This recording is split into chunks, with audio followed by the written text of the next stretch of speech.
All right, hello and welcome to the 10th episode of American Spirits, where we are continuing with our review of Merrill Jensen's 1940 book, The Articles of Confederation, an interpretation of the social constitutional history of the American Revolution, 1774 to 1781. You've got to love a descriptive title. Uh, Thank you for joining me again, Ryan, and thank you, Mr. Oberon Quinn, for returning. I think you were with us last time. Yeah, you were on this. So we are going to now review the second half of the book, which covers the actual ratification and early period of the articles. Ryan, how are you doing? I'm doing pretty well. How are you doing? Pretty tired. Just got back from a lot of hiking. But yeah, I've mostly recovered. I didn't get enough sleep last night, but it's fine. We'll be fine. Mr. Quinn, how are you? The sleep deprivation adds a certain frisson to the experience. I'm well, thank you. Excellent. Well, let us get right into it. Let us proceed from, let's see, my first screenshot, number 109. So the chapter is titled The Problem of Union, and this is the first chapter in the section of the book labeled The Writing and Ratification of the Articles of Confederation. And the first chapter, chapter 4, The Problem of Union, is about, well, exactly what it sounds like, the issue of actually bringing all the states together under one government. So let's quote what we have here. Quote, the fundamental difference between the Articles of Confederation and the Constitution of 1787 lies in the apportionment of power between the states and the central government. In the first, the balance of power was given to the states, and in the second, to the central government. The first constitution was one of a federal organization. The second was, in essence, that of a national government, although political realities demanded the retention of federal features. The difference between the two was the result of the shifting balances of political power within the 13 states, which enabled first one party and then the other to write its desires, its beliefs, and its interests into the colorless language of a constitution. Hence, it was the nature of union, and not its desirability, that was the major issue between the parties in 1776. The conservatives wished for the recreation, as nearly as might be, of the system that had existed before the Revolution.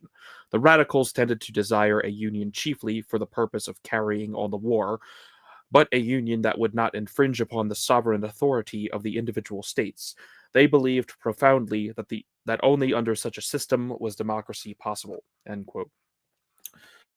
So that about summarizes where we left off at the end of last stream. I think one of the most interesting sentences is in there is the first constitution was one of a federal organization, or sorry, the part of that sentence that says political realities demanded the retention of federal features in the Constitution. So the Constitution, and not this Constitution, the Articles of Confederation, the Constitution that replaced the Articles, maintained these features of federalism, and indeed these features of federalism are touted in our public education system as this great disbursement of power to the states, but in reality, it is anything but that, especially as compared to the original Articles of Confederation, which were properly federal rather than national. Rather than federalism, we actually have nationalism with the Constitution. Uh, Right, so I it's will very stop much, rambling. yeah, I mean, at this point, we're very much at the surface level touching on the eighth grade social studies understanding of this. You have the quote unquote weak Articles of Confederation that gave the states too much power, and that the real Constitution would eventually rectify with a strong central authority. But it's interesting to look that the original conception is very much closer to, I guess, what's classically considered the Jeffersonian position of small democracies. The radicals at this time had this idea that democracy was fundamentally impossible beyond a certain scale.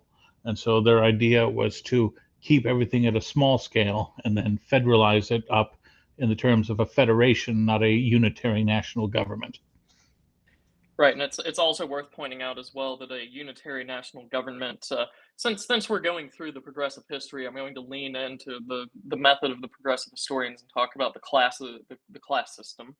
Um, a unitary national government would be very, very beneficial for merchants, especially, which, as we discussed last stream, dominated the conservative side of things. There were merchants in the radical side, but it mostly tended to be in a middle class area. The merchants with the national government would be able to exert power in the international scene, which is where a lot of their interests lie, compared to the middle class, which, as we talked about, dominated the radical side. Not only was a small local polity in their interest just because of their philosophical beliefs about democracy, it's very important. But it's also worth pointing out that that's just where their interests were. The middle class had no reason to establish this power projecting national government that would basically take resources and power away from them to project it elsewhere. It would be entirely nonsensical to pitch that to them. It's a fundamentally contradictory or opposing view of what should be done here. But if you were a very wealthy merchant with ties across the sea, or perhaps if you were philosophically Anglophilic and wanted to just import the British system over here, as our author alludes to for some of them, then the national government suddenly makes sense. I don't mean to cast down some of our own people here. I perhaps did too much of that last week with the conservatives, but it's worth pointing out the fundamental interest with the conservative side establishing a national government has to do with their ties to foreign trade and other interests elsewhere, but not necessarily the people here. It's a very poor system for us. Just to further explore those countervailing factors behind the conservative push for a national government, this chapter is called The Problem of Union. And one of the things that struck me reading it was how early this conception of the 13 colonies as one entity existed. We talked last week about the 1774 plan that the Loyalists put forward to create an American parliament, which would effectively be co-equal with the English parliament and remain within the structure of the British Empire. But much, much earlier than that, as early as I think the 1690s, there were movements to unify all the colonies into one entity for the purpose of better coordinating war with the English or with the French and the Indians. So there were also physical realities which from the very, well, not the very earliest days, but from pretty early on, pushed the colonies together towards some kind of unitary organization. Yes, and we should make the point as well, which was made in last stream, but since this is a two-parter, the issue of union in the first place, in this time period particularly, was very contentious until the issue is more or less forced by Great Britain's effective declaration of American independence in the closing of the ports, and also in Massachusetts doing the like. So Massachusetts, in cooperation in a way with the British, effectively forced the issue. So everyone has agreed upon union at this point, and by everyone I mean, of course, the Continental Congress. They have agreed upon union, but the actual nature of the union is now what we're going to learn about. So you have to remember that many of the people in this many of the people and factions that we discuss weren't necessarily all open to union, especially the quote unquote radicals. They were for independence of the states primarily, and not necessarily union. But now union is agreed in order to conduct the war. What form will the union take? Something else I wanted to mention too, and this is a recognition I saw reading this entire half of the book, which was interesting, is often this period is framed in a way of, let's say, agrarianism versus the cities or coasts or the like, and that somewhat maps onto some of the conflicts we've seen and is related. It's not exactly the same as the West and the frontier versus the coastal elites. And I also noticed or recalled that last stream you had talked about people sort of lambast Thomas Jefferson for betraying those agrarian principles, if you want to put it in those terms, during his presidency. And I think Ryan had made the point that he was elected president of a national government. What option did he have other than to govern within that framework? And I think also in defense of Jefferson is that this issue was decided when the Constitution was ratified. The period of the Articles of Confederation was a period of debate over and struggle over where power was going to lie. And once the Constitution was ratified, that debate was settled, and the conservatives here had won that argument. Although for a period, the radicals had gotten that way. And of course, by radicals, again, Jensen reminds us we should think of popular leaders rather than what the word radical might entail. So anyway, I wanted to make that point too. I don't know if either of you want to add on to that, or if I should jump to the next screenshot. Why don't we bring that one up in any case? Why don't we bring up 111? Yeah, I think if we continue, we'll be able to bring more of those ideas out. Cool. So I'll read 111. This one's short. Quote, in a general way, the conservatives knew what kind of government they wanted, a centralized government that would take the place of the British government, a government that would regulate trade, control the disposition of Western lands, and settle disputes between one state and another, a government having power to act coercively against any citizen who displayed tendencies subversive of the established conservative order. They did not need the experiences of the Revolution to demonstrate what were for them the benefits of such a government. They had been stating their ideas on the subject ever since the meeting of the First Continental Congress, end quote. And I think we could probably go straight to 114 as well if you want to bring that up, since this gets us into more specifics. Quote, the demand that a union be formed before independence was declared was strongest in the middle colonies, particularly in Pennsylvania, where the conservatives were on the verge of losing control. John Dickinson, who had led the successful attempt to defeat consideration of Franklin's plan of Confederation, was now in the fore of those demanding a union before a declaration of independence. John Adams was delighted over the conversion of his leading opponent. Quote, what do you think must be my reflection, he wrote to James Warren, when I see the farmer himself now confessing the falsehood of all his prophecies and the truth of mine, and confessing himself now for instituting governments, forming a continental constitution, making alliances with foreigners, opening ports, and all that. End quote, end quote. Yeah, so to refresh the audience's recollection, last time we saw Mr. Dickinson, one of the arch conservatives, leading the opposition to independence in the first place.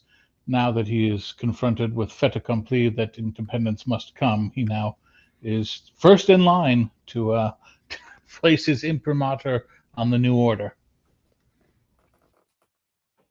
Yes, and the middle colonies are mentioned there. The middle colonies being basically the area between New England and Virginia. And one of the issues that came from some of these colonies had to do with Western land. We can see that the settlement of the West was mentioned in the previous thing I had just read. This is actually one of the core issues of the book, and it leads to strange alliances because the merchants end up opposing the Virginians in large part in terms of land rights, and the merchants might naturally be aligned with the coastal elites, their fellow coastal elites. But many of the merchants, I shouldn't say all of them, but specifically the companies who had made purchases, and we'll get to this later. I don't want to get too ahead of ourselves, but they had made purchases of land, basically the states of Ohio, Illinois, and Indiana, from the Indians. But these territories were actually part of Virginia's crown possessions. And it's really the control over these territories and less to do with this idea of agrarianism or not that is the central issue of Confederation, because whether or not Congress or some other force, namely pre-existing charters, was to decide how the West was to be settled, this would really decide whether or not the states were equitable in any real way.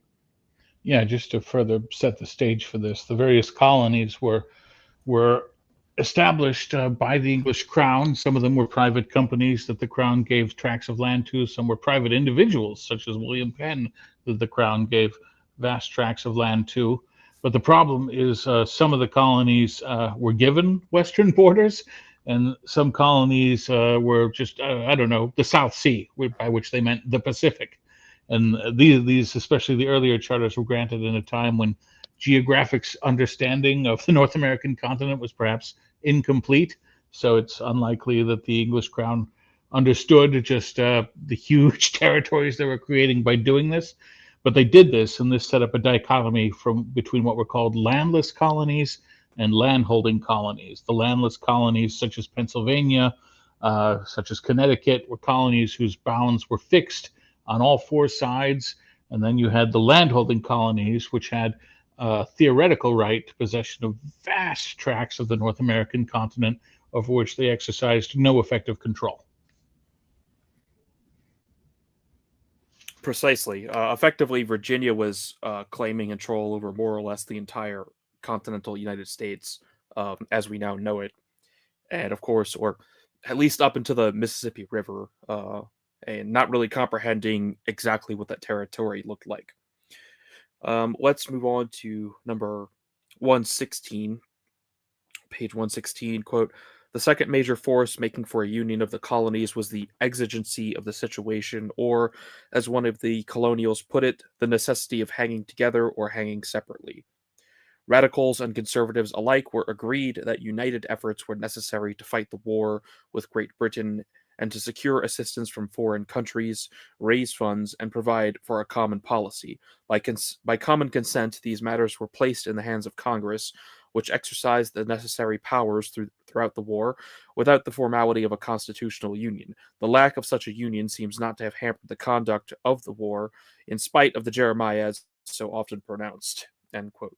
So that sort of makes the point that the Continental Congress did conduct, I guess you might say, national policy in regards to the carrying out of the war during all of these discussions within the Congress about the ultimate confederation that would be agreed to. If you recall, there was a previous agreement of the what was it called? The association, the Continental Association, was at that point what the colonies had agreed to, which wasn't any sort of real federal government. It was more just less an agreement on national trade policy. And now the Congress is simultaneously tasked with um, national policy for war while also trying to determine what the actual national government is going to be. And of course, most of the Revolutionary War happens during this period before any confederation is even signed, which actually sort of brings into question the necessity for a confederation in the first place. So that's quite interesting. That's essentially the point. So there's right, and there's a point that I really wanted to make here regarding like the substance or the role of the government, and you can see the Articles of Confederation as being very natural for what the colonies had experienced for like the last 120 years or so, where it was Edmund Burke, I think, in Parliament that coined the phrase salutary neglect. It's one of those words that a lot of Americans are taught in school, but we don't really get an appreciation for it because we don't learn American history alongside English history. But basically, what you see is that the colonies had very little interaction with the British government due to a lot of civil strife in England, and then later a lot of wars on the continent that didn't really involve us. So the colonies were, for all intents and purposes, self-governing and were able to regulate themselves, if at all. Very few economic restrictions certainly existed in many of the colonies. And the only time that the British government really entered the scene was in matters of foreign policy and war, which, if we look at the Articles of Confederation, what do the Articles of Confederation do? Or what does the Continental Congress here do? It's mostly a government that leads the colonies in foreign policy and military matters, and very rarely, if at all, economic matters. I think it's worth pointing this out now because if you are wondering, especially if you got like the usual narrative in school about the Articles of Confederation being a weak document, And you're wondering, why would they intentionally weaken themselves? It has nothing necessarily, though it's part of it, to do with philosophy, because there were quite a lot of the radical faction that didn't necessarily have a very sophisticated political philosophy to limit the government or whatever else. It's more that this very confederal system was what just naturally developed over here throughout the majority of British colonial policy. Only after the Glorious Revolution, and then that only a couple of monarchs in, did the British government really start to enforce laws over here in matters of economy, military stationing troops, and for purposes of surveillance and whatnot else. So it's important if you actually want to understand this push for a confederation by the radicals, and then in the Continental Congress, the very limited powers that it had. You really need to drop the more philosophical or ideological understanding, which once again exists and it's important, but it leaves out the bigger picture of this was just how the colonies ran themselves for the last 100 or something years. And Yes. they had the geographic ability to do so. Wasn't many major threats over here, especially, and this is the big irony, especially after France was kicked out of the North American continent to the extent that it was, the major threat was gone for all intents and purposes. And as we have seen and will continue to see, the philosophical underpinnings are quite dexterous. They can be flipped on their heads to reinforce opposite positions as the real exigencies on the ground would dictate. Yes, let's bring up screenshot number 124. And before I get into that, I'll also just remind us that obviously the American Revolution proper starts in 1776.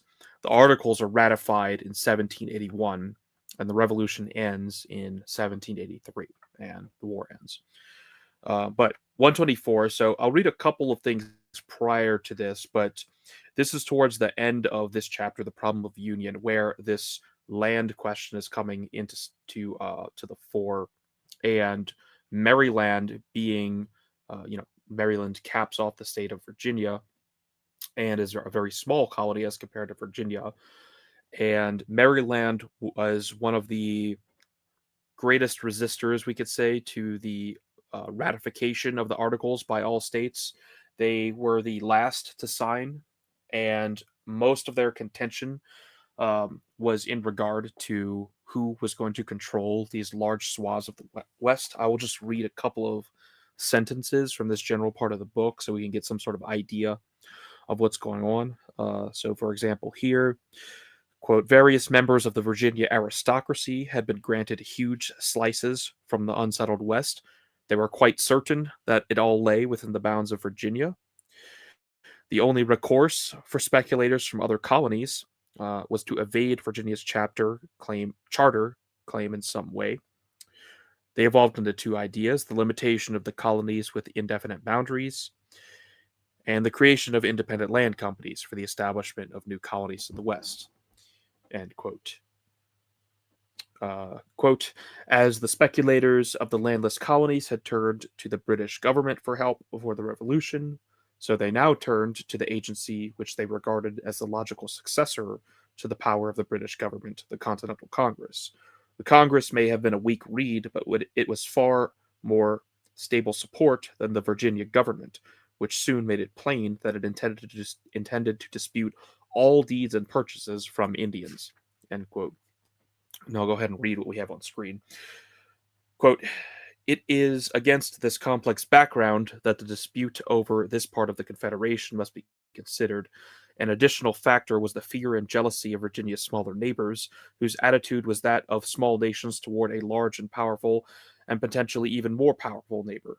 Thus, the activity of Maryland was dictated by both jealousy and by prominent land speculators. Certainly, the events of the next few years were to prove that the motivating force behind the conduct of the landless states was not, quote, national vision, end quote. So the point being made here is that the reason that some of these merchant groups, these land speculators, appealed to a powerful national government, or the concept of this, was not because they were ideologically motivated toward that, but because they were seeking a power that could compel Virginia to give up its claims on territories they themselves coveted. Yeah, they had investments in these vast tracts of land that they had speculated upon, and land speculation at the time was one of the principal ways one made money. So they had a vested interest in a national government with the power to strip Virginia and the other landed states of their claims. The other thing which they just start to touch on here, which will become more important later on, is, if the audience will recall, in the first and second Continental Congresses, each state got one vote. It was strictly, it was not at all proportional. It was just, you're a state, or rather a colony at that time, you got a vote. And they talked about some kind of proportional system and essentially tabled the issue because they, quote unquote, couldn't ascertain the relative sizes of the states. But that debate is about to resurface. All right, let us get to the screenshot of page 139. This is actually the end of the chapter on the Dickinson draft of the Constitution of the Confederation, sorry. And we can get into any details if either of you want to. I will sort of summarize it here really quickly. Before you do, just note that Yeah. Dickinson, again, is the arch conservative of our previous stream.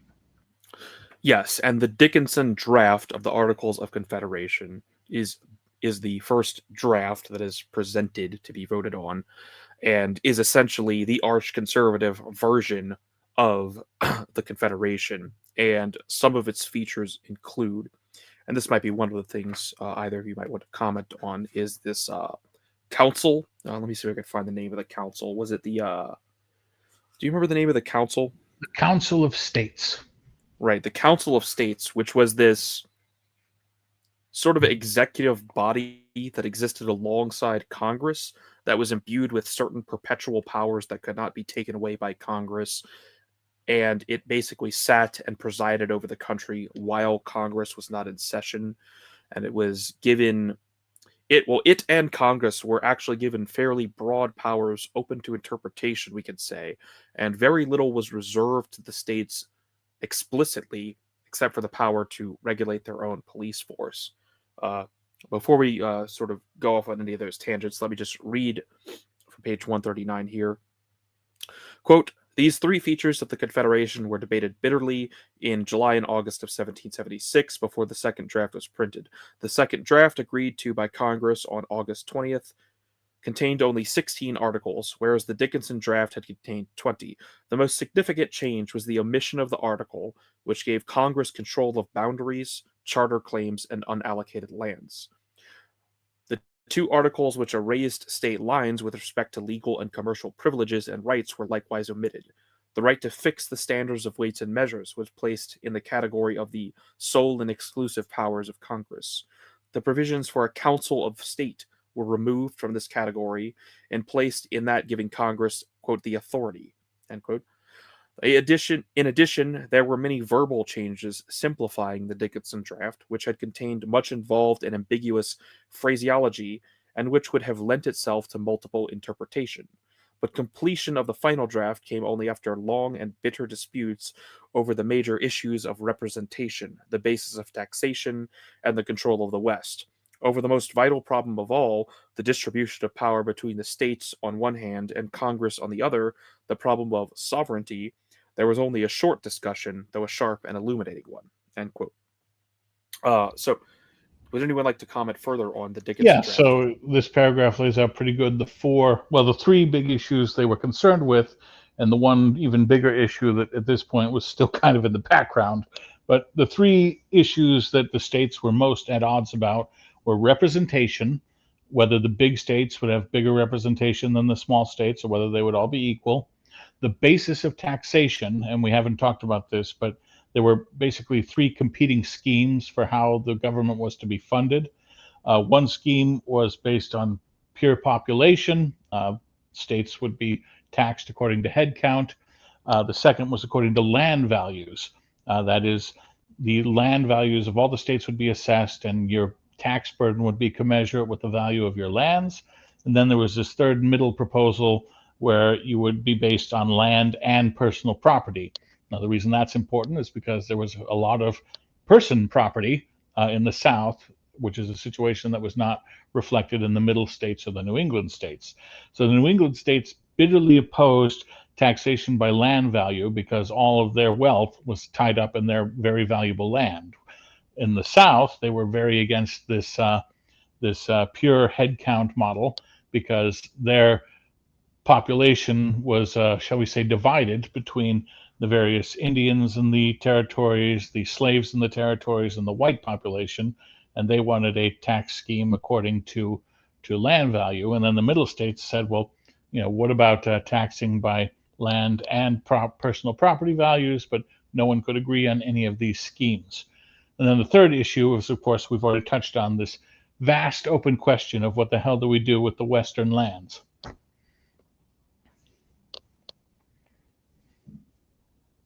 All right. From this section discussing one of the major issues, which is representation, this is number 145. Once again, this is actually before we move go on, ahead. sorry, I had lost my thought and then I've got it back now.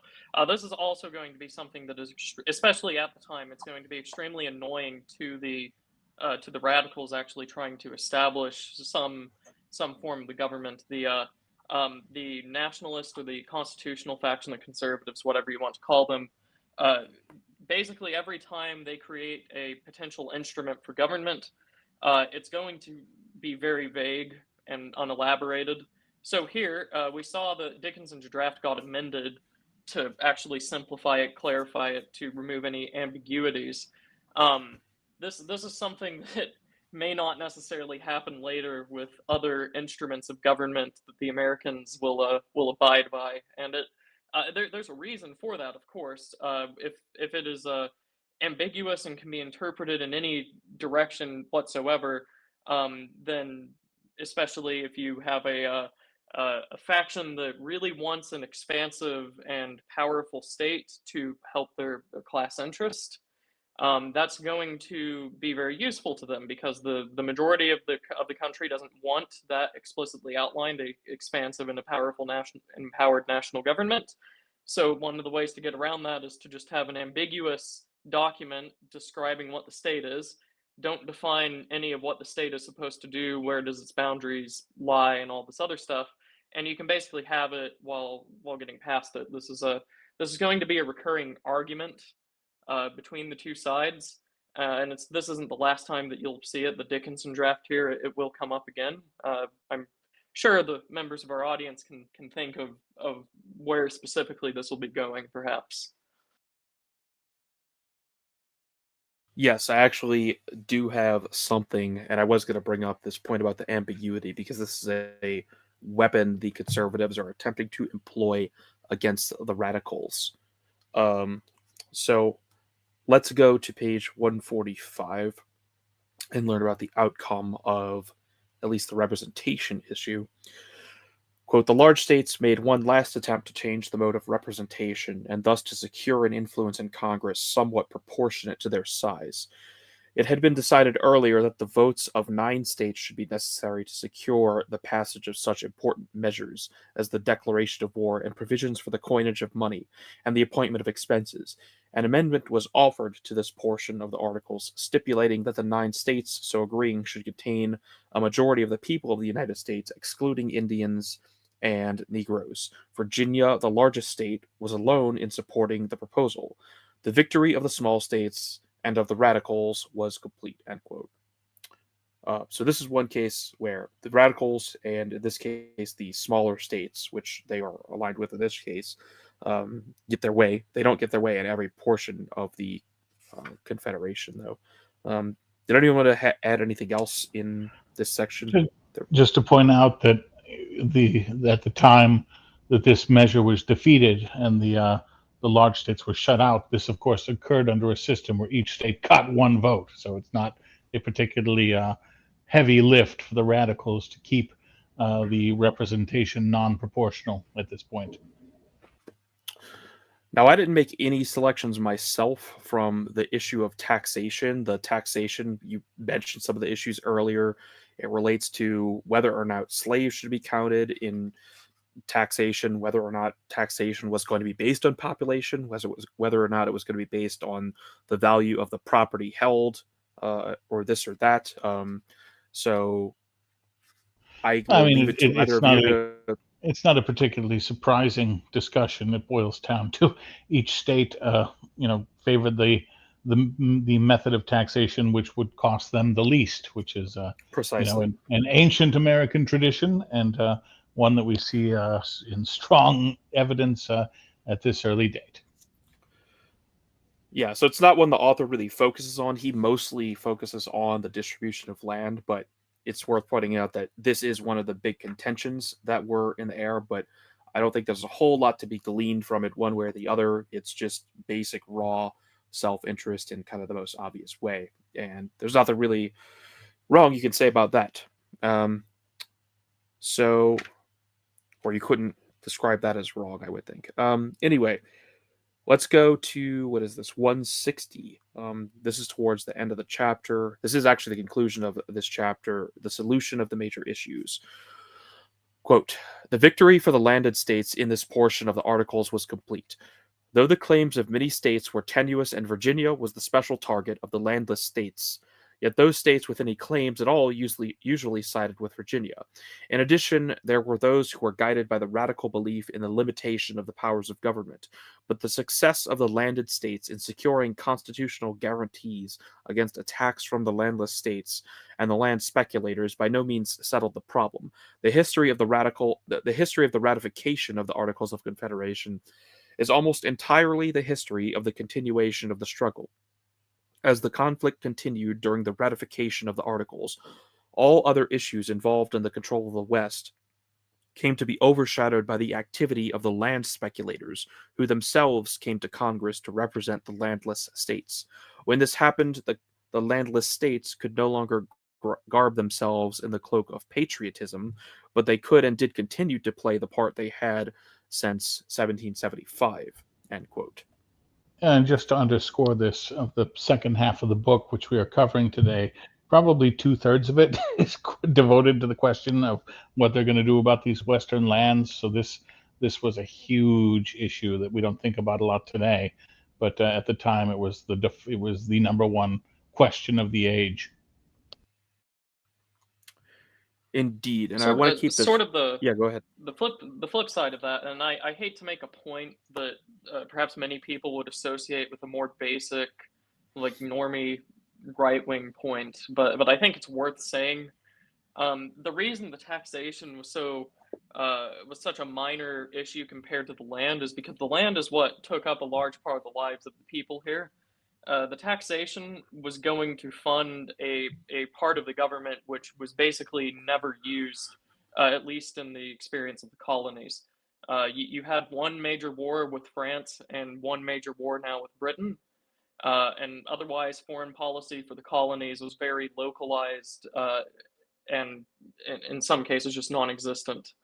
This And is it's worth keeping in mind. It's something that like normie libertarians and conservatives talk about. The scope of the government has increased so much, but it has, to the point that it's hard for us to understand that the subject of taxation was a minor point compared to the other things that the government was concerned with at this time. Yeah, and to join you in this circle back, we should make clear that Congress's taxing powers were almost non-existent. The way it worked under the Articles was the states taxed, and then the states would send money to Congress. Congress wouldn't directly tax from the people. The only exception to that was the post office. Congress was specifically authorized to levy taxes to fund the post office, but for everything else, it had to go to the states. If you want to analogize to today's government, if you want to spend money, you have to go to the House of Representatives. If the Congress of the Articles of Confederation wanted to spend the money, it pretty much had to go to the states. All right, let us get into the next chapter, the problem of sovereignty. This is number 164, or 163, sorry. So quoting for page 163. This is somewhat separate, but I thought it was an interesting point here. Quote, the nationalism of the individual state is a factor too often overlooked. It was loyalty to one's country that moved men, whether radical or conservative, and one's country was the state in which one lived, not the 13 more or less united states along the Atlantic coast. In 1774, John Adams wrote of Massachusetts Bay as our country, and of the Massachusetts delegation in Congress as our embassy.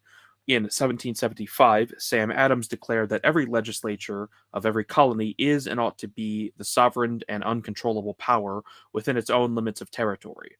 In 1792, the ardent Federalist Fisher Ames bewailed the intensity of this patriotic attachment to a particular state. Government is too far off to gain the affections of the people, he wrote. What we want is not a change in forms. We have paper enough blotted with theories of government. The habits of thinking are to be reformed. Instead of feeling as a nation, a state is our country. We look with indifference, often with hatred, fear, and aversion to the other states. End quote. So I thought that was worth mentioning because this is brought up time and time again within our spheres about how these men, at least some of them, had much more loyalty to their states than they did their country. I mean, really, all of them did, because the United States didn't exist yet. There were a few people, I didn't select this, but it might be mentioned around this section. There's a few quotations that involved persons sort of taking the more radical position of declaring themselves not as citizens of their state, but as citizens of America. And this, of course, came from the conservative faction. And that's kind of interesting because perhaps this is a little bit too polemic of a point, but I thought this idea of, when I read that, this not just idea, but the fact that some conservatives declared themselves as not as, let's say, Marylanders or Virginians, but as Americans, kind of reminded me of people declaring themselves as, citizens of the world or something, rather than, primarily be citizens of their country, or citizens of the EU rather than Germany or France or something like that. So I just wanted to make sure we read that because it's important to remember that these states they really were separate countries, much like they were also separate countries from England, Scotland, Ireland. They were not one country yet, and it was only just in this time period where that was realistically being entertained purely as an agreed upon necessity and not even something desirable. I mean, the reason you would read it that way is correct because, and we talked about this in a more polemical fashion last week.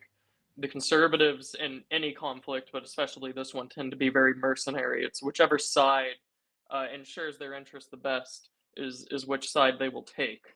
And this is kind of why it's very easy for especially a very consistent hardliner conservative at this point in time to eschew state level identities or colony level identities, because the colony level identities now in the government were threatening their interest. They were threatening to dissolve a national or a central government, which would heavily benefit them. It's something to keep in mind, and it's in this case, it's very much a sort of an unrooting force. It's a force trying to get people to eschew their own identity.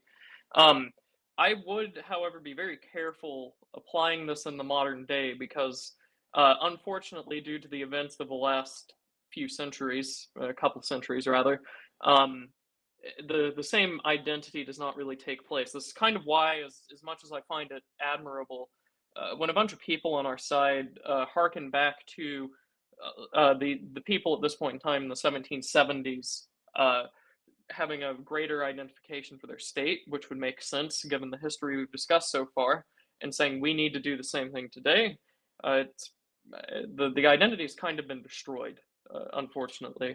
And I'm not entirely certain that it can be resurrected in the same way, just because you can't artificially create a history for yourself to follow. You're in No, you're it absolutely progressing from can't it. be restored in the people of 1776's understanding. It's too much water under the bridge. The populations have physically moved and new populations have been introduced. The past is another country, and while the past can inform how we go forward, we must remember that we're not going back.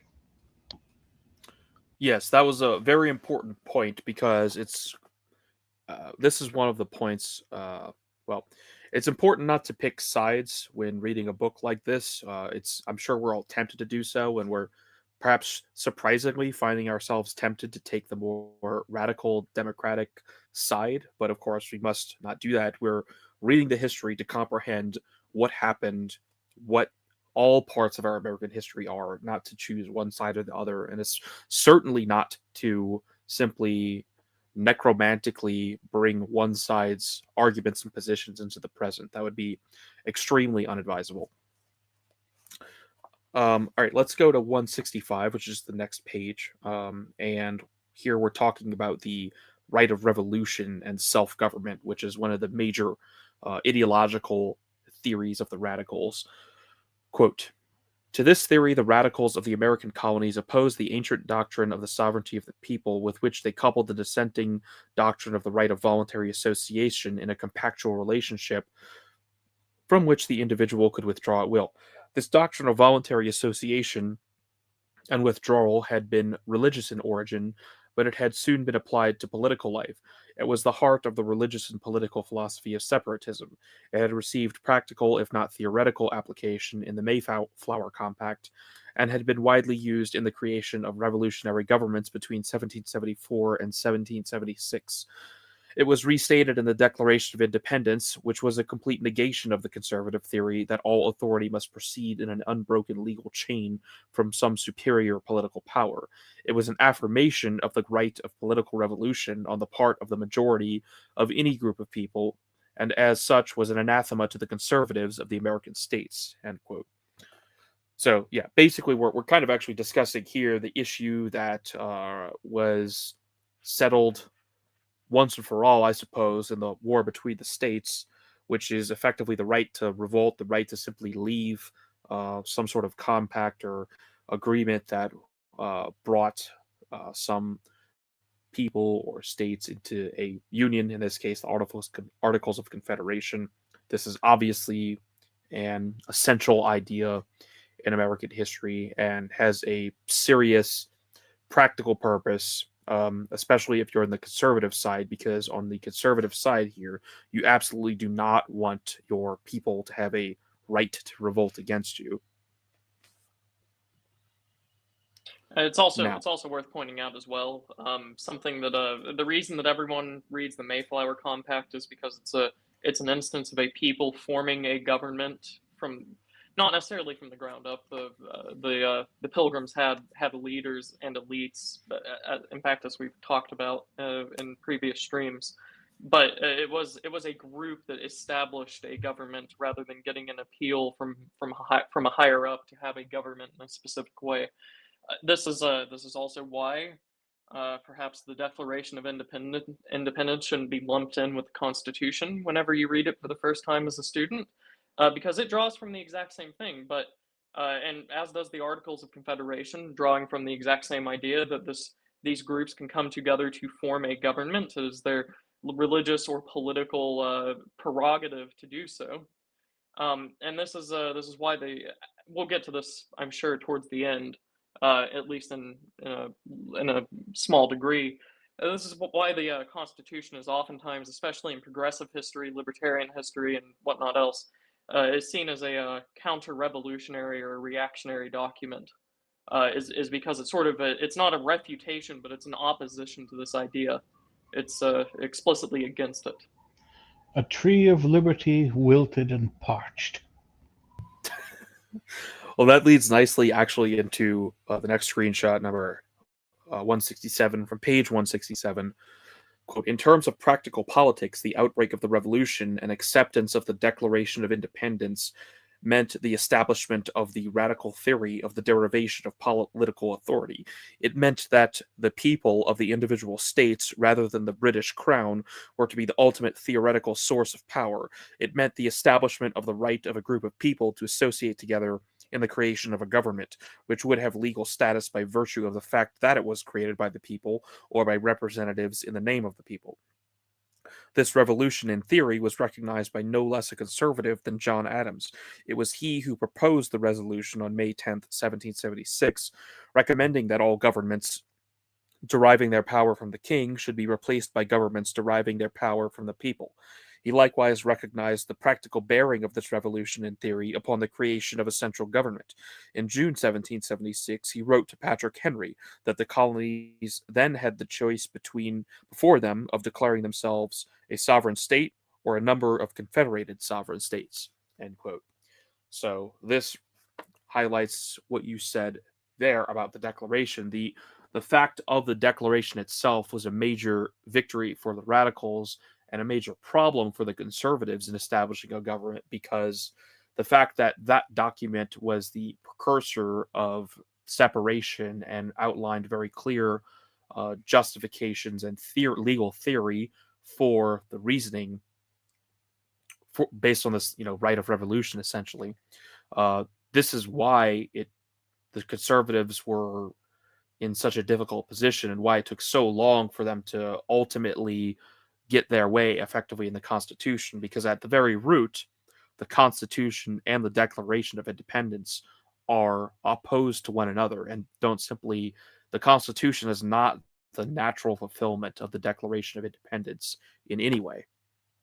Yes, and that's an extremely important point. It's one that I wanted to say during the stream, but I don't know if that would be going perhaps too far past our American spirit's boundaries. But it is that specific reason why the Constitution is sort of like an unnatural progression, if you will, just in the sense that history proceeds forward. You have a very long history of colonial governments forming in ways that are similar to the Mayflower Compact, the Declaration of Independence, and whatnot.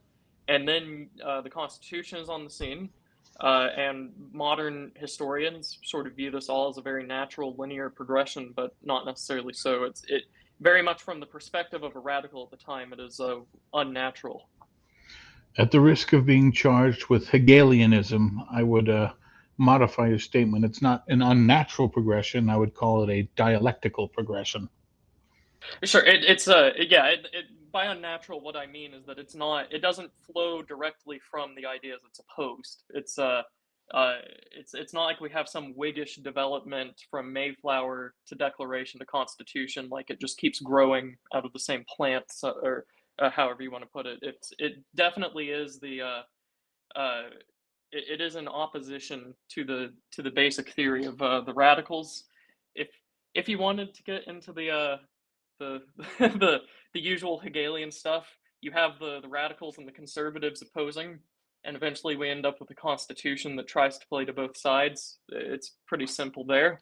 But in sort of like the Whiggish sense that most people get taught, you have independence started by the Declaration of Independence, and then you have the Constitution, which replaces the other government and just builds upon both documents. It's the radicals would not have seen it that way. And the other thing that I would like to point out, we mentioned this a lot last stream, but I think it bears repeating, just because these repetitions should hopefully inculcate an understanding in the audience, is that once again, the radicals were not like democratic demagogues, to where democracy was the be-all, end-all, even though a couple of them had very strong philosophical justifications for a democratic government. But it's worth pointing out here that between the options of a royal top-down instituted government or a democratic government, it's the democratic government which fits most with the radical position. It fits most with their basic interests. It's what guarantees them power, should their version of the government go through. So this is I think perhaps a lot of our people write off a lot of writings from this time period because they talk about democracy, republics, and whatnot else in semi-positive lights. When I think we understand perhaps the appeal of these ideas. Yes, and of course, the statement about the Constitution being sort of in conflict with the Declaration of Independence, it's important point out again this idea of ambiguity and being open to interpretation, because you might point out that the Constitution doesn't have anything in it that explicitly states there's, for example, no right for the states to leave the Union. But we have to remember the lineage it comes from as well, because the Articles of Confederation themselves are actually, their full title is actually the Articles of Confederation and Perpetual Union. So the government that the Constitution replaces was already considered to be one in which the Union would be perpetual. And of course, a conservative would not, in this era, would not have wished to explicitly state in a document like the Constitution that leaving the Union would not be allowed. This, of course, would be interpreted into it later, which is exactly what happened. In any case, let's move on to page 173. Yeah. This I just thought was interesting because it sort of ties it into what was happening at the time within the war. And of course, Washington himself was a conservative. In fact, the wealthiest man in the entire country, at least prior to the war.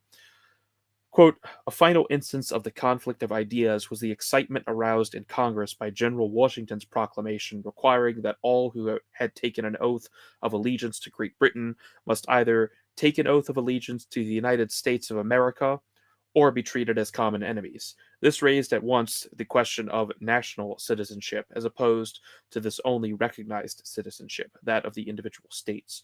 Radical members of Congress looked upon Washington's proclamation as an assumption of the legislative and executive powers of government in all the states, and insisted that it must not be regarded as a precedent. But the conservative, John Adams, who wrote a committee report on the matter, could not consider it an infringement of the rights of the states. So sensitive did Congress become about the supremacy of civil authority over the military that it even suspended a captain of a continental ship who was guilty of insulting the governor of Maryland, end quote.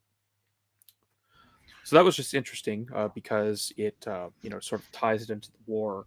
And, in addition, well, I want to point out the Dickinson draft of the United States, of the Confederation, of the Articles of Confederation, did agree that the name of the Confederation would be the United States of America. So that's why that specific phrase is used there. Yeah, this passage juxtaposes two different ideas almost to the point of being a non sequitur. You have one, the issue of union, whether any authority can create national citizens of the United States as opposed to the citizens of the several states.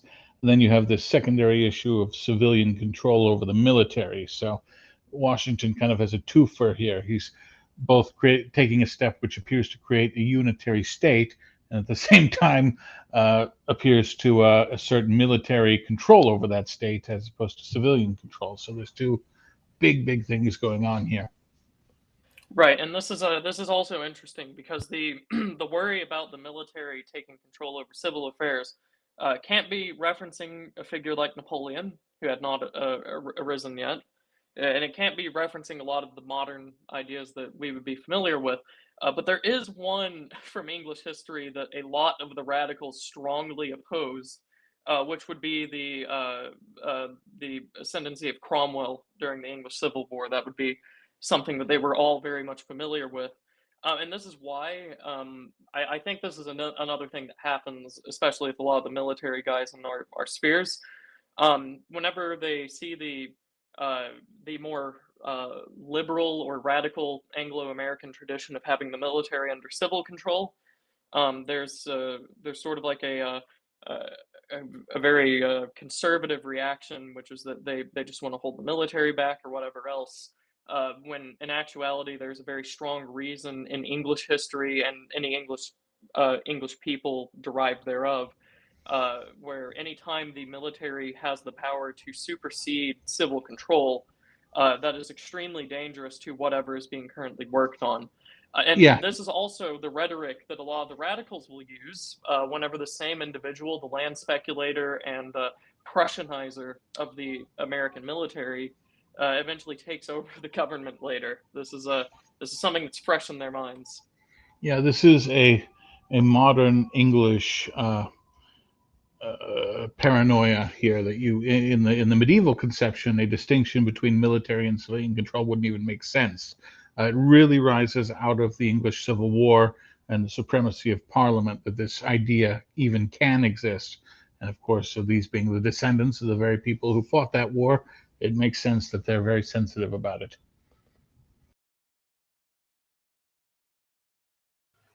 All right. Well, yeah. Also interesting too is again just pointing out this idea of the United States of America and swearing an oath to it. This is an entity that didn't exist yet. So Washington was requiring his army to swear an oath to a nation that did not exist, effectively bringing it into existence under his personal control. Anyway, next number 174. Yes. Quoting from page 174, quote, hence when the Articles of Confederation were once more taken under consideration, Burke, and that's Dr. Thomas Burke, the arch-radical, was quick to sense that the third article of the Dickinson and of the printed draft of August 20th, 1776, was potentially dangerous to the political independence of the states. This third article, he said, expressed only a reservation of the power of regulating the internal police and consequently resigned every other power. He was convinced that to leave it thus was to leave it in the power of the future Congress or General Council to explain away every right belonging to the states and to make their own power as unlimited as they please. To prevent such usurpation, he proposed an amendment to the Confederation which completely altered its whole character and deprived it of the last vestiges of the legal supremacy which Dickinson had given it. He proposed that all sovereign power was in the states separately, and that particular acts of it, which should be expressly enumerated, would be exercised in conjunction, and not otherwise, but that in all things else each state would exercise all the rights and powers of sovereignty uncontrolled. Burke thus placed before Congress the basic constitutional issue of the Revolution. End quote. So essentially here, radical side arguing with the conservative side. The issue that is in contention is the fact that, as I had mentioned much earlier, the only power that the Confederation explicitly gave to the states was this right to regulate the police.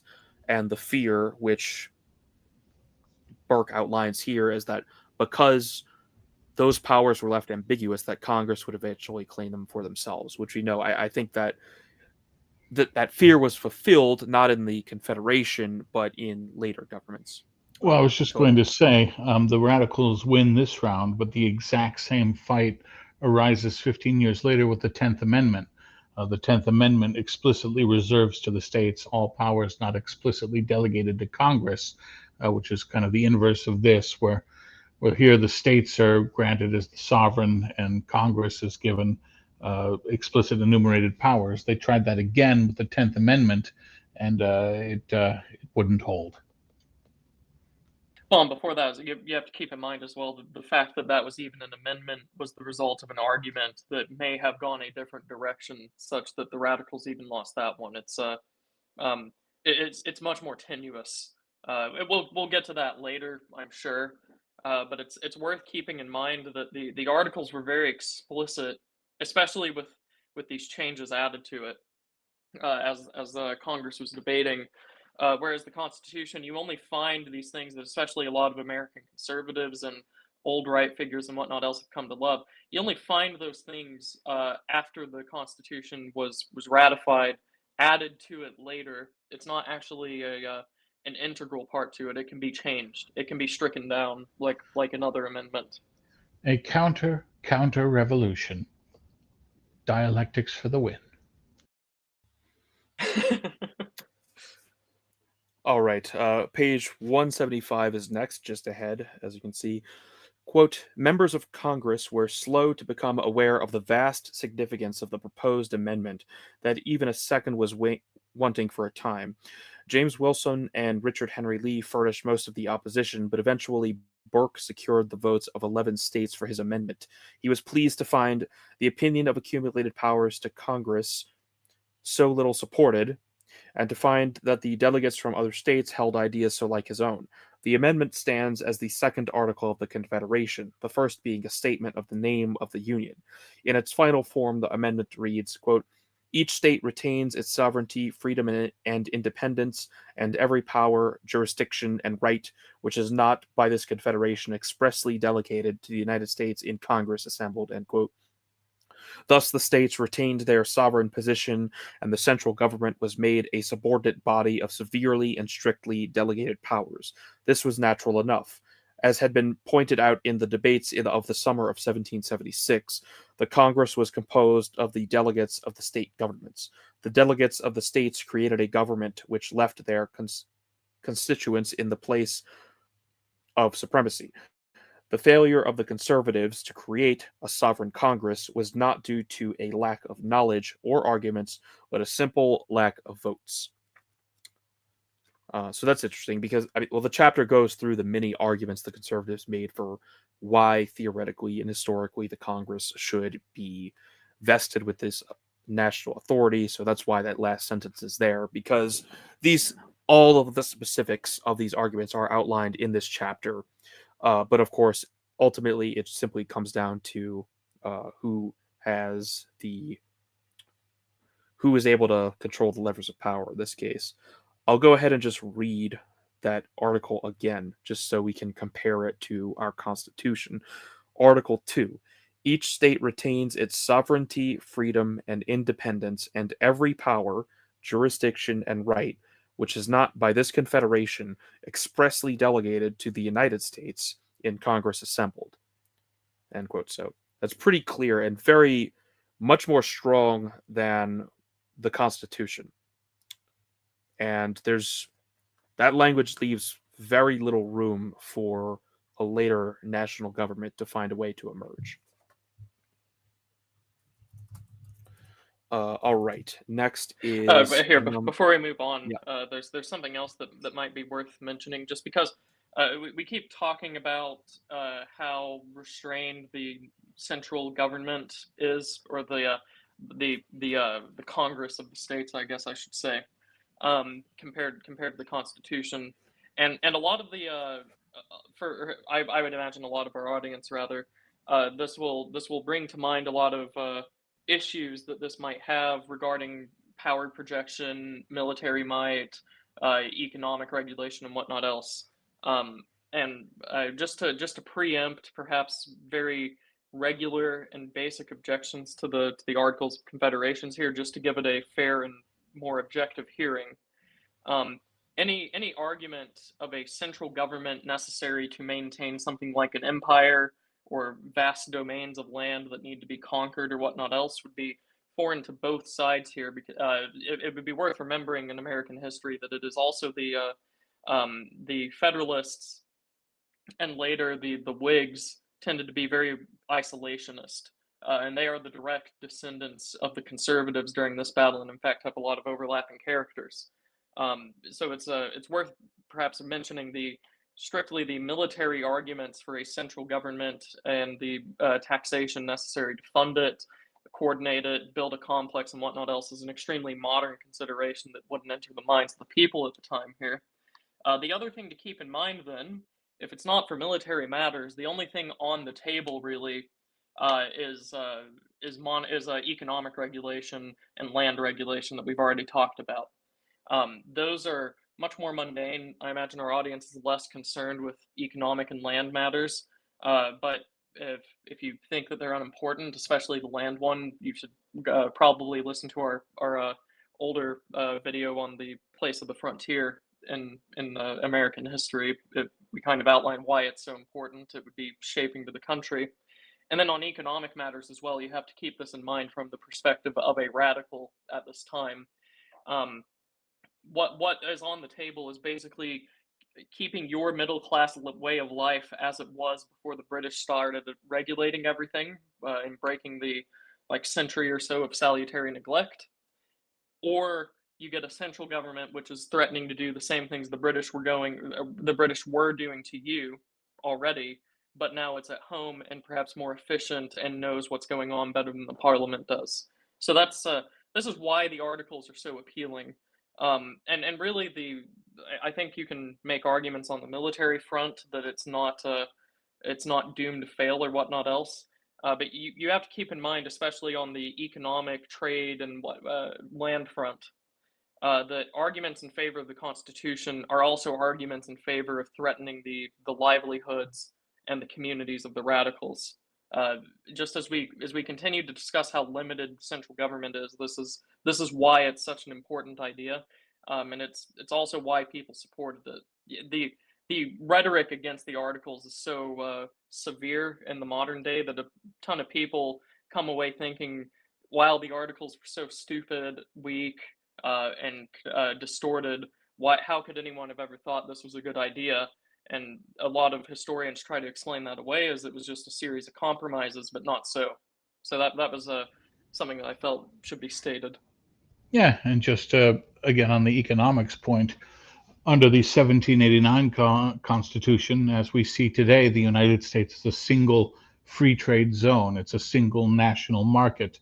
That was not the case prior to 1789, and one of the debates we didn't really cover, but which was raging at the time, was whether states would be able to levy tariffs on each other, as the provinces of Canada do to this day, and how trade among the states was to be regulated.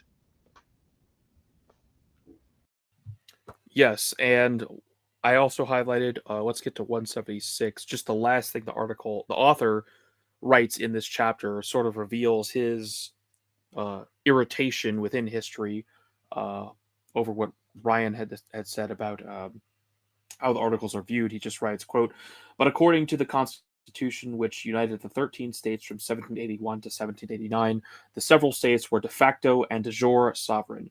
No partisan treatises were able to eliminate that fact of American constitutional history, though in the guise of sober history, they did much to obscure it and even to deny its existence." So you can kind of see the end quote. So you can kind of see the author's personal sort of pursuing this work in trying to actually correct that misunderstanding of the Articles of Confederation. So I had read the Article 2 earlier. Let's just compare it to the 10th Amendment really quick before I move on. So the 10th Amendment reads, "The powers not delegated to the United States by the Constitution, nor prohibited by it to the states, are reserved to the states respectively, or to the people." Now, of course, that sounds quite strong as well, but as the author, Merrill Jensen, points out, the states were de facto and de jure sovereign. And so, in comparison to the 10th Amendment, what is in Article 2 that is not there? For example, each state retains its sovereignty, freedom, and independence. So, sovereignty, I think, is one of the key words there, as well as secondarily independence, which are not included in the 10th Amendment. The second part about the delegation of powers is very similar, but there are some key factors that come up later in the middle of the 19th century, as we all know too well, over this issue. Yeah, as a de facto matter, the 10th Amendment today is a dead letter. It has no force whatsoever. The federal government runs roughshod over its enumerated powers at will, and that is, as you said earlier, the issue that was settled in 1865. Right, and Now, something to keep in mind though is that even if it wasn't a dead letter, it would still be extremely insulting to the radicals at this time if you were to suddenly transport them a decade and a half into the future to show them the 10th Amendment. Suddenly, Congress is delegating rights to the states just because it hasn't claimed it for itself. That's a very it's a complete inversion of the Articles of Confederation. It's a total defeat, perhaps, for the radicals. That even the concept of autonomy within the Constitution is a nationalist or a centralized one. Now, that ends the chapter, The Problem of Sovereignty. My next selection is actually from Early Reaction and Ratification. So if anyone had anything from the chapter 8, The Completion of the Articles, let me know. But this selection I have, 186, reads, quote, "In January 1778, the Articles came before the South Carolina Assembly. William Henry Drayton made a detailed criticism of the document and finally offered an entirely new plan of confederation. He felt that, in spite of the second article, Congress had been granted most of the important powers of government, and that if one went through the restrictions upon the states, he would find that, quote, scarce the shadow of sovereignty remains to any, end quote. He attacked what he declared to be the ambiguity of many of the articles and demanded more precision of statement and an eradication of all that was doubtful, accepting the axiom that nothing was more dangerous than a consideration of, quote, the spirit of the laws, end quote.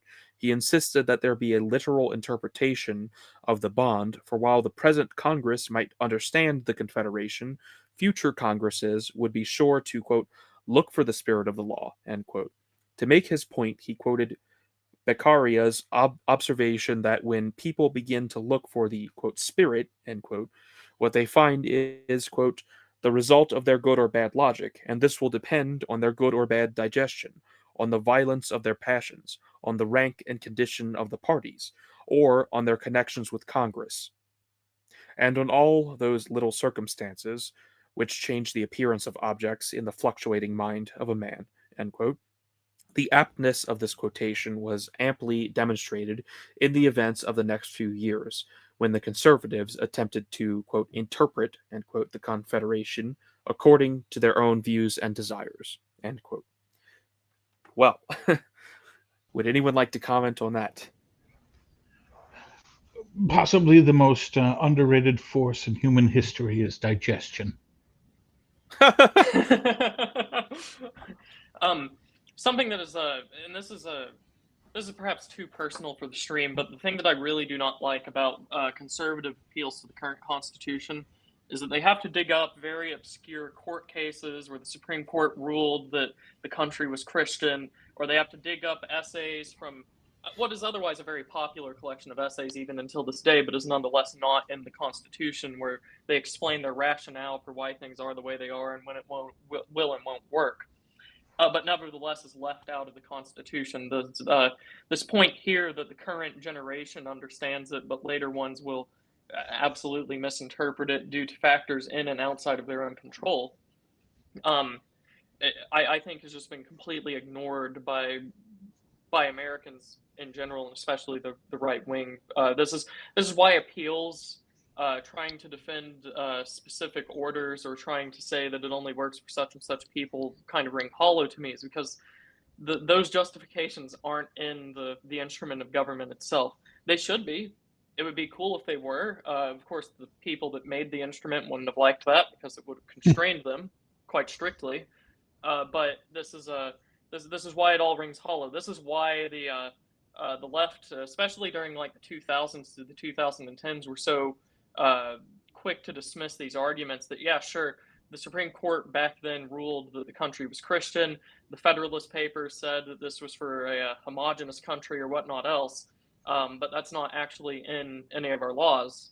Well, they are of course right. This is it's very difficult to argue from implications, personal sentiments of the drafters and whatnot else that an instrument of government should have these boundaries. Why aren't they in the instrument of government? The Articles of Confederation, as the author will point out, have the same thing done to it, but we're still living in this issue today. Penumbras do be emanating. Now, yes, I mean, there's so much more that could be said here. The main point, I guess, is Mr. Drayton very clearly at the time recognized this issue of the spirit of the law, which absolutely plagues us today in the Constitution. So he recognized exactly what the conservatives were doing, that the ambiguity was there on purpose. And of course, we know the consequences of this all too well with things such as the Second Amendment and all of the ways in which, people of different digestion, let's say on the Supreme Court, can interpret the law. Of course, he only talks about Congress because there was no idea of a judicial branch. There was only to be Congress within this document, as well as this vastly that's actually council. an interesting point you bring up, Charlie, is that there's no Article 3, there's no federal court system set up by the Articles of Confederation. Each state had its own courts, and there was no overarching federal judiciary.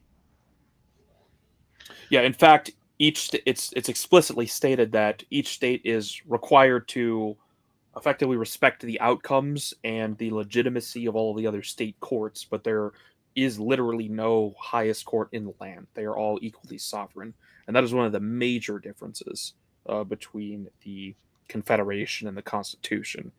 Yeah. Now, this passage discusses South Carolina's debates over ratifying the Articles, but it's worth talking about how this went in some of the other states.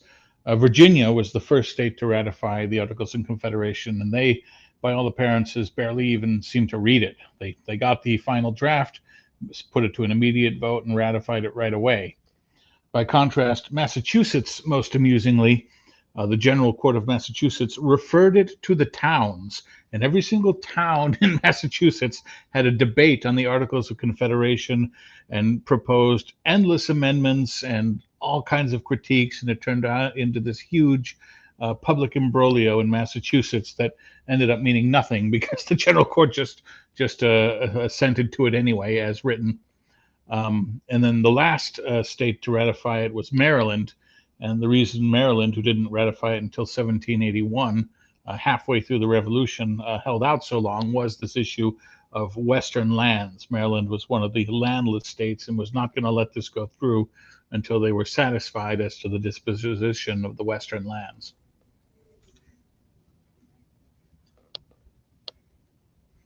Yes, and on the land issue, the next several chapters cover. We can go ahead and take the screenshot off the screen. This is actually the last one I have, although there's a few more things to read certainly. And if anyone has anything you'd like to quote, let me know. I think we will leave most of the details of the Western problem to anyone who wants to actually read the book. We've sort of outlined the problem generally, the contention between land speculators in Virginia, between Maryland and Massachusetts, and with the unlanded, aka New England states generally, with the states who had access to far more Western lands. I want to get to the situation with the Spanish in particular, and we'll just look at that for just a little bit. Does anyone want to sort of add anything else to the general issue of the Western land? Just that the imbroglio with Spain is some of the most unedifying behavior I read in this book. In which way? Basically, during the Revolution, France was our ally, and France wanted to pull Spain in to support us. And in return for that, Spain had some demands. They had demanded exclusive rights to navigate the Mississippi. They demanded all kinds of land concessions. And there were certain interests in America who were all on board with this and who were even willing to cede to Spain all land west of the Alleghenies because it suited their class interests rather than any conception of the national interest or the good of all, as it was put at the time. Indeed. In that case, I think it's the merchants looking east, as he describes, which is, toward Europe and Britain and all of the people that they trade with, and actually simply ejecting these lands out of the United States sort of solve the issue for them. And indeed, this was quite disgraceful. The Spanish, there were a lot of schemes at this time in terms of how the Spanish were to be dealt with. Ultimately, what was agreed to was certain rights to navigate the Mississippi River, although the United States could not all the way down to New Orleans. And of course, this is ultimately solved in the Louisiana Purchase. The ambassador that was sent from Spain was actually had interest in some of the land speculation companies, which could be regarded as a diplomatic maneuver, but it could also be regarded as, an additional incentive, let's say. So, let's see. I think we've, given that we have some super chats to cover, I think we'll leave it at that. I think we said Mr. Quinn covers the situation with Spain very well. And I think finally, we probably just want to read a significant portion of the conclusion here, because the conclusion is very solid. I'll make some selections myself. unless anyone else wants to do their own. But let's see. I'll read a few key sentences here. But let's see.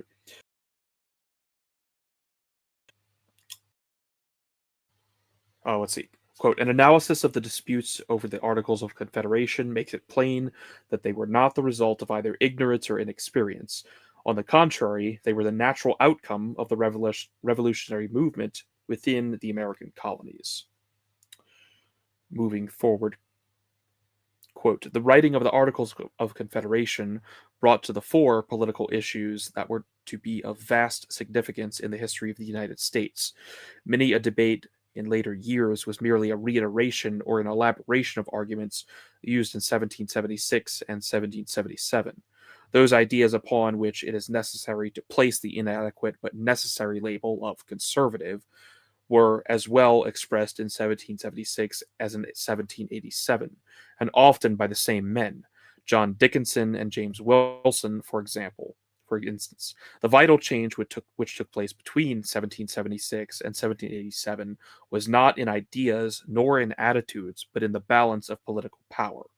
The radical organization which had brought about the revolution disintegrated with success, for the radicals had won their real goal, local self-government.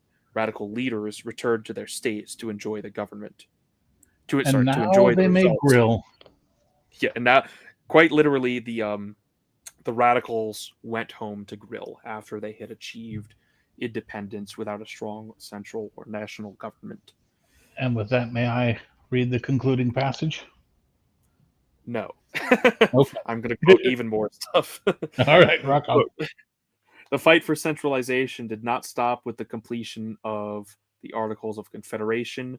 Discontent with the document was expressed in the private correspondence of such conservative leaders as Washington, Dickinson, Charles Carroll, Robert Morris, Governor Morris, James Wilson, and Alexander Hamilton.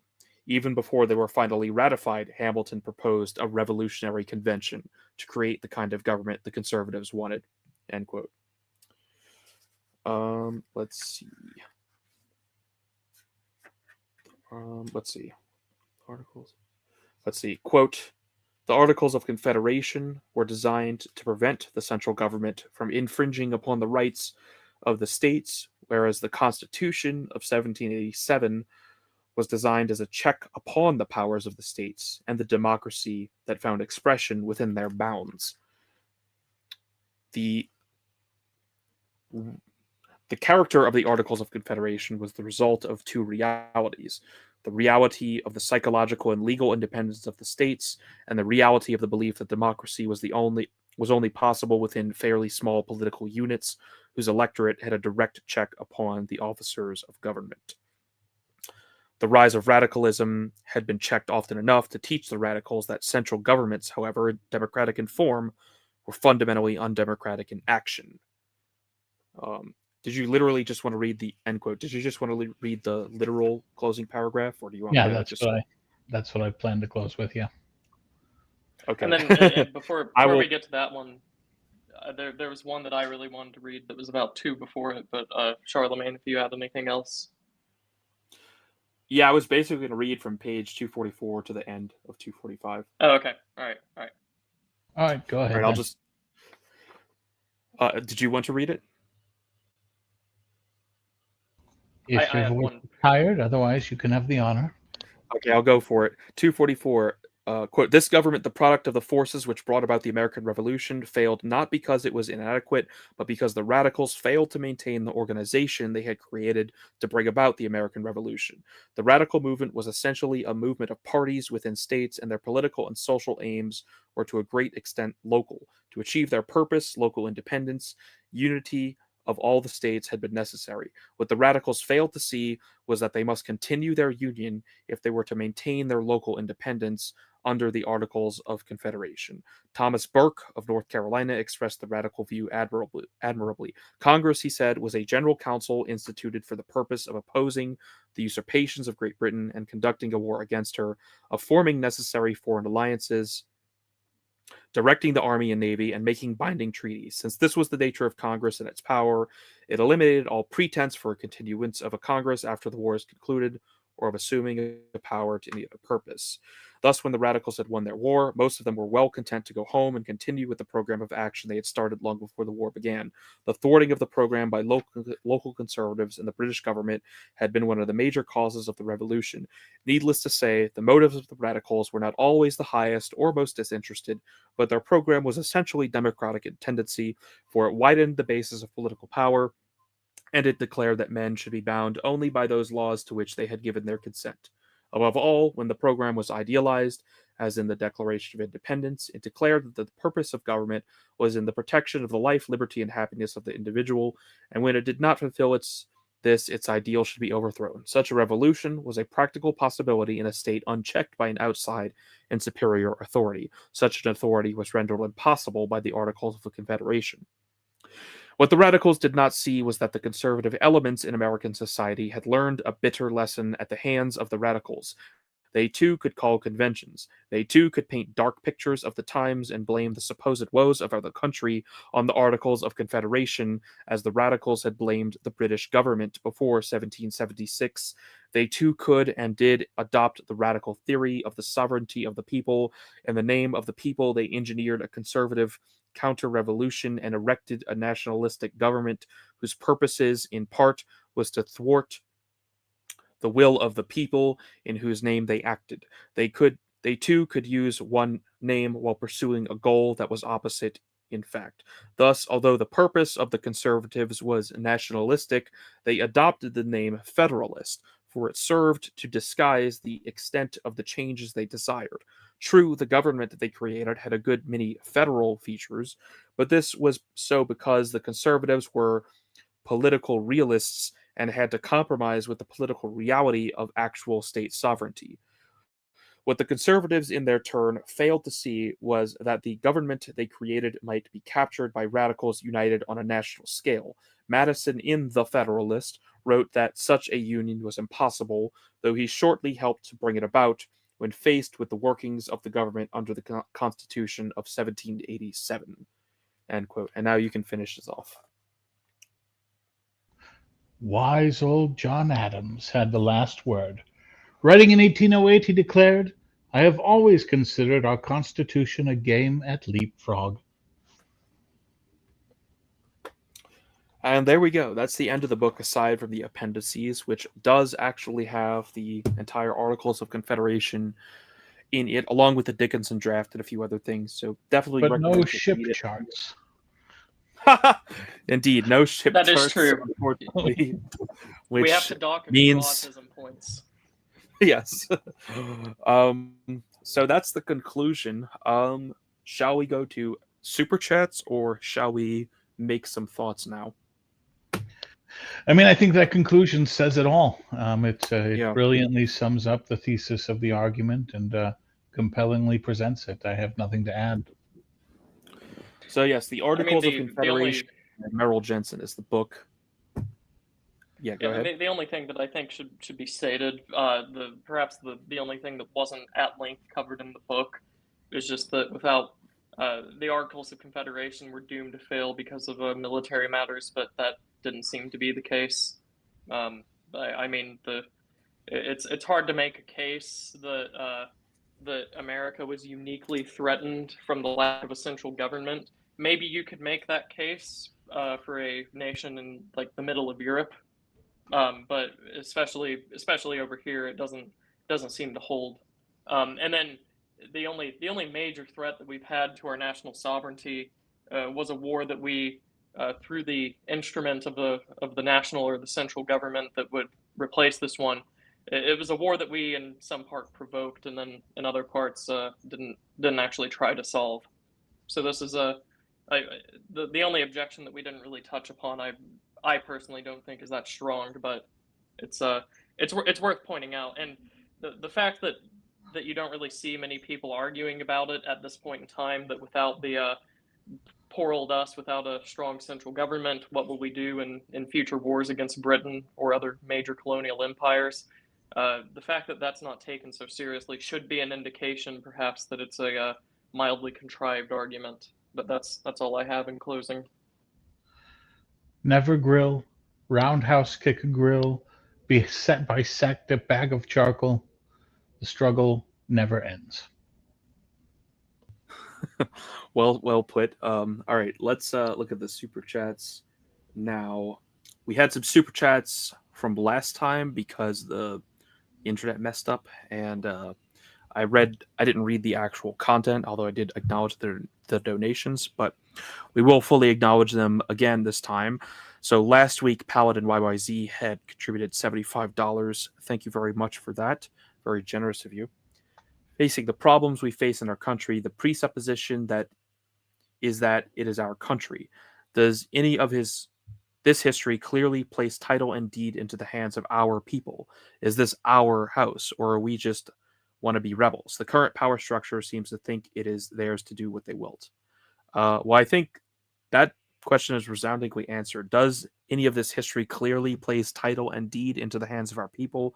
Well, that's exactly what the Articles of Confederation were, as argued by Merrill Jensen.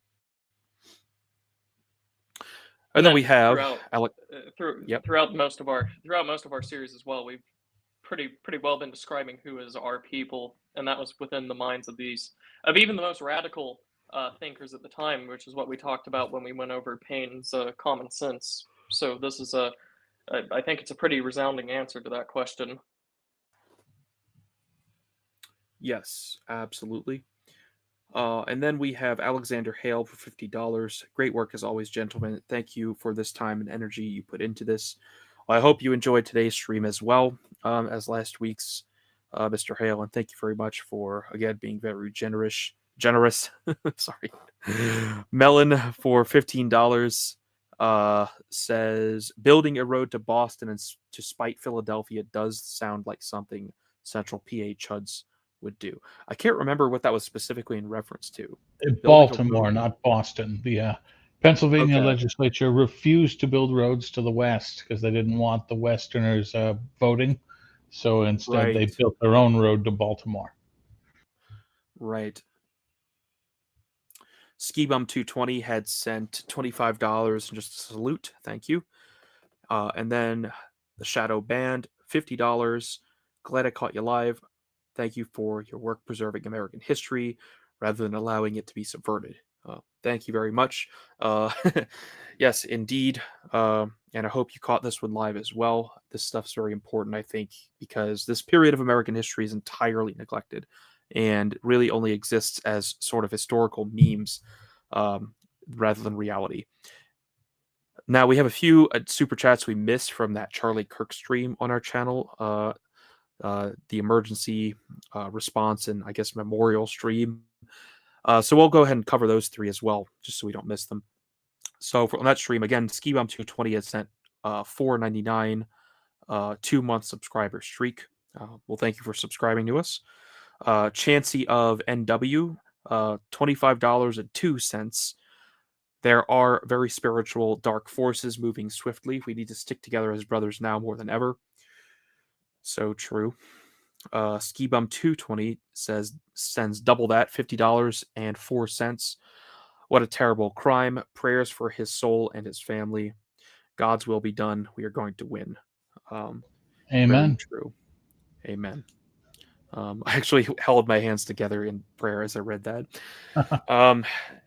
Indeed, and this actually leads us into what we will discuss next week. But before I get to that, I see Dawn Browning sends us 10. Is that Australian dollars? Is that what the A means? I think so. She sends a super sticker of a leveling up game controller. Thank you, Mrs. Browning. We love your super stickers, and we really appreciate the donations you keep sending to us. They do matter quite a lot. And I think that's all we have. So, yes, next week we don't. Well, I suppose next week we were going to cover actually Jensen's next book, The New Nation: A History of the United States During the Confederation, 1781 to 1789, the definitive account of the first years of the United States. We're still going to cover that, but I think it's actually good to interrupt our Articles of Confederation, basically month-long blitz by something else just to mix things up. So, sort of in relation to last week's events, we'll be looking at actually, Ryan, why don't you announce it? We're going to be looking at the concept of the political by Carl Schmitt, just because we have it fits well within our purpose here at American Spirits. This is going to be, I think, the first thing we're covering that is not strictly about American history. It's still important. It's a very important political document. Now more than ever. Yeah, especially now more than ever. But it fits within our regular theme of we're going to go through the source, read it, and try to understand it, especially as the author intended, because the concept of the political is a document that has been memed to death in the last 5 or 6 years, especially online, by many people who haven't read it. And then for those that have read it and have streamed about it, the audiences, and hopefully ours doesn't do this, we can hope, have memed it into something that's not. So we're going to read the concept of the political, bring screenshots to the stream, and sort of explain what Schmitt is talking about, such that it actually makes sense and sort of corrects our understanding of it. And this is very important for us Americans in particular to keep within our prescribed boundaries. We are American spirits after all. Because we need to understand political matters quite well if we're going to do anything about preserving our heritage, country, people, and whatnot else. So it's an important piece of literature to understand and get correct. So tune in next week as we explain why mid-20th century Germans are the real Americans. Precisely. And as we are the sovereigns of the stream, we will make the exceptions. So we will be covering a German. And then we'll go back to Jensen and sort of finish off the Confederation period. And then we're going to look, as I think I had mentioned last time, Charles Beard, sort of his ideological predecessor, I guess, in terms of the progressive school of history, has his own book on the Constitution. So that will really round off this early period of America very well in interpreting our founding documents in terms of our governments. And then we'll move on to something else. So yeah, let me double check super chats. We're good. So yeah, that's it. Thank you guys, Mr. Quinn and Ryan, for helping me with this stream as usual. I think it was really good. This has been really interesting. I highly recommend Merrill Jensen's book. And with that, we will sign off.